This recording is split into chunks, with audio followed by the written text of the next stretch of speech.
I'd rather have 10 soldiers that are just 100% in the game for the team rather than 100 people that are casually doing this or could possibly make something out of it, right? I'd rather 10 strong soldiers than 100 warm bodies.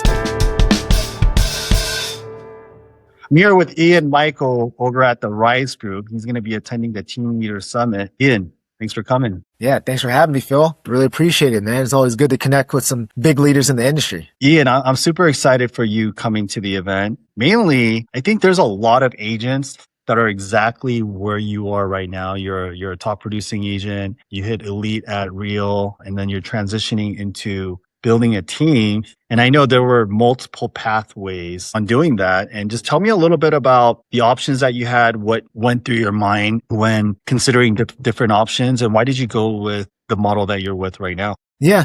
As I progressed in my real estate career, once again, I had different options. I knew myself as someone that's always been a go-getter. And I wanted to, number one, I wanted to make the most money possible, right? But number two, more importantly than number one, I wanted to impact as many lives as possible. And then I thought to myself, how can I impact as many lives as possible? Could it be 100 houses, or could it be training 100 agents that maybe they can sell 100 houses? I would have way more influence training 100 agents to doing things the correct right way with their people than myself, stretching myself thin just doing 100 transactions on my own. One thing that's unique about you is you embrace an expansion team model versus going out there and creating a team on your own, which I believe is the smart thing to do. And we can get into that later. But why did you decide on going that route? Yeah, so I did have a couple of options, as I'm progressing. There's number one, either open my own brokerage, which is a lot of headaches, a lot of training, a lot of liability, and not a lot of money, contrary to what people are believing, right? And then the other option would be, hey, start my own team, which is very similar to starting your brokerage, just a little less liability, which is you're starting from the floor. You're learning all these systems, tools, models by yourself, no help. And then the third option that came up, which I ultimately decided to, was, hey, partner up with other people that are already doing it in the game.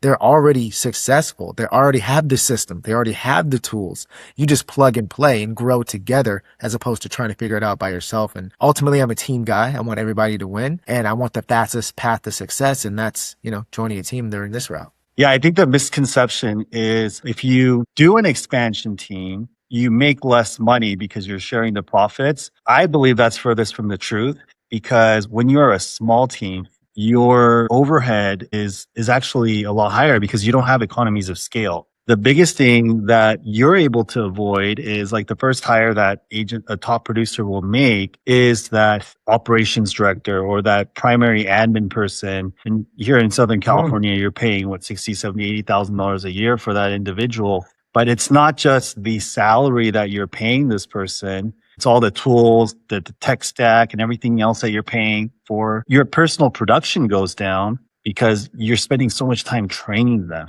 And you've been able to bypass all of that. You don't have any negative months. You don't have all this overhead coming out of pocket. You just share on the upside. So can you tell the audience a little bit about that? Yeah, it's simple. It comes down to the question, hey, do you want to make more money per deal or net more money possible? And that's ultimately what it is. It's just netting the most money possible. To your point, if I'm building all these systems from scratch, if I have all the liability on me, if I am not able to delegate some of these tasks, right, and save time for myself, I have to focus on those admin tasks. I can't focus on these money producing tasks, which would be selling real estate myself or helping my team sell real estate. Instead of just focusing my attention on that, I have to focus on the tweaking the systems. I have to focus on onboarding the agents. I have to focus on ordering business cards. Like, that's not what I want to do. Ordering business cards, I know I understand is part of the game, but once again, my area of expertise, what I like to enjoy the most is helping people make money. And so if I can focus all of my efforts or most of my efforts on that, as opposed to designing open house flyers, then yes, I'm going to go down that route because it's ultimately going to make me the most money. Absolutely. I think that's the best way to go about it. And what's your superpower as an agent or an operator? Yeah, so my superpower is understanding where people at in the present and then understanding what they want to become in the future and trying to figure out, hey, if they're close within that realm of each other, or how can we get to that position. So there's a lot of people that say, hey, Ian, I want X, Y, and Z, but really in their mind, they want A, B, and C. They X, Y, and Z might sound good, but they need A, B, and C. And then also how to transition to that, right? They're at A, B, and C. They want to get to X, Y, and Z. I need to figure out the JKL, the middle point. How can I marry those two individuals, the past individual, the future individual? How can I marry them to have a smooth transition? I do a great job of understanding that, right? And helping them, most importantly, understand that and getting them to realize here are the steps. You have the end goal. I love that.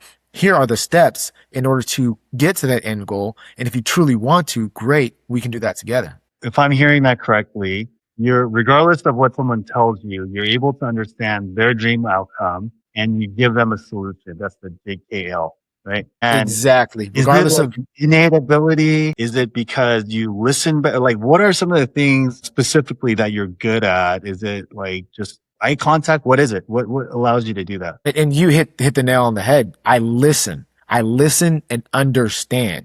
I don't assume, right? A lot of people out there, they assume, oh yeah, this person might want sell $100 million in real estate. They want to be this ideal luxury client, right? They want to be, famous, right? I hear them, but deeply rooted inside them, there could be an alternative motive, which is why they want to be successful or why they want to go this route. And I help them understand, like, yeah, real estate is all glitz and glamours, and you might like that stuff, but at the end of the day, you don't even like that lifestyle. Like, you don't necessarily want that. It seems good for other people, but for you as an individual, I can help you get what you want and what makes you truly happy, not exactly what the image could look like. Man, that's powerful. And that applies for buyers, sellers, recruiting agents. And what are some of those questions that you ask people to get to those like deep rooted answers? Yeah. So the question I would ask them are, once again, we'll start from the beginning. What is the end goal in mind?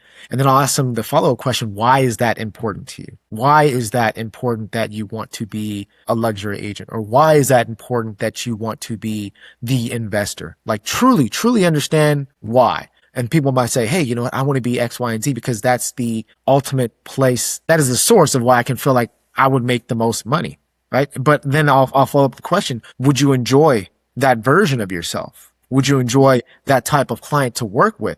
Because in my experience, from my example, I wanted to be a luxury agent, but then, the luxury clients I was dealing with, I wouldn't hang out with them outside of the real estate transaction. So it made the real estate transaction unbearable. It made me miserable and it made me not want to work. Right. And so I would hate for people to go down that same route. And so that's why I asked them those questions. Say, hey, I've been where you've been. You know what I'm saying? Things might sound great and it might look great, but will you be happy doing what you're doing? Will you actually do the things that you're supposed to do in order to be successful? And would you enjoy it?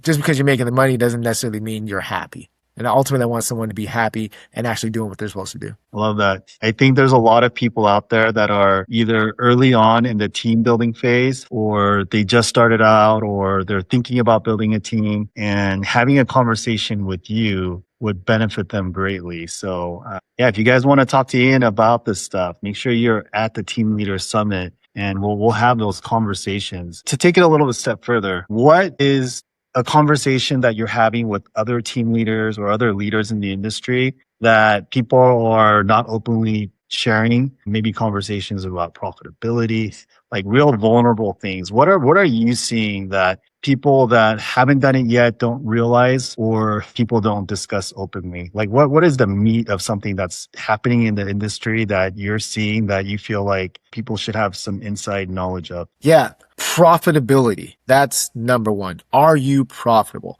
People don't even understand the cost per lead. Someone might run an ad campaign. They might say, hey, you know what? I've spent, $5,000 on this ad campaign. I got 500 leads and I closed a deal. But they're like, yeah, that lead might cost X amount. They don't understand there's multi factors that go into a cost per lead. It's not only the ad spend, it's maybe the system that actually generated that lead, that actually converted that lead for you. Maybe a follow-up system. Maybe it's the VA system that set up that lead. Maybe it's the other agent closing the deal. You know what I'm saying? There's a lot that goes into a cost per lead. And I don't think people truly understand. People might run a campaign and say, hey, this is great. My cost per lead is $10. No, if you really add up everything that's associated with your cost per lead is 50, 60, $300 cost per lead. So I don't think that, team leaders fully understand, the numbers behind what's generating their income. Yeah, I know the real trends rankings just came out, and there's a lot of vanity metrics out there, but it doesn't really tell the full story about what teams are truly profitable and which ones are just smoke and mirrors. If you want to run a efficient team that's really profitable, again, I think you need to be at the Team Leader Summit event September 2nd in Buena Park. What's one piece of advice that you would give to someone who's building a team right now? Wow, there's lots of advice that I would give to them, but I would say number one that maybe people are kind of overseeing, especially ones that are just starting off, is quality, not necessarily quantity, right? I would rather have 10 soldiers who, number one, actually work on the business for themselves. They're great team members that actually do the work and that are actually producing and fit the culture, fit the vibe. I'd rather have 10 soldiers that are just 100% in the game for the team rather than 100 people that are casually doing this or could possibly make something out of it, right? I'd rather 10 strong soldiers than 100 warm bodies. I feel like the more we try to stretch things out, we think, hey, more bodies come in, then the more the money comes in. I mean, that's true, but also more expenses come in, more liability comes For in, sure. more time that's stretched thin with you guys too. So I think that's what people are missing at the beginning is they just want to get these bodies in, which I totally understand, but it's more quality than quantity. That right there is something that we can talk about full day just on that conversation. What I love to talk to you about at the event is when is the best time to filter out those people? Is it before you onboard them? Is it the first couple weeks? Do you give everyone an opportunity and let people weed themselves out? Like, what's the process behind that? I think that's super important. I'm excited to see you at the Team Leader Summit. Thanks for being there, Ian, and looking forward to connecting with you soon. See you soon, man. You guys be there. All right.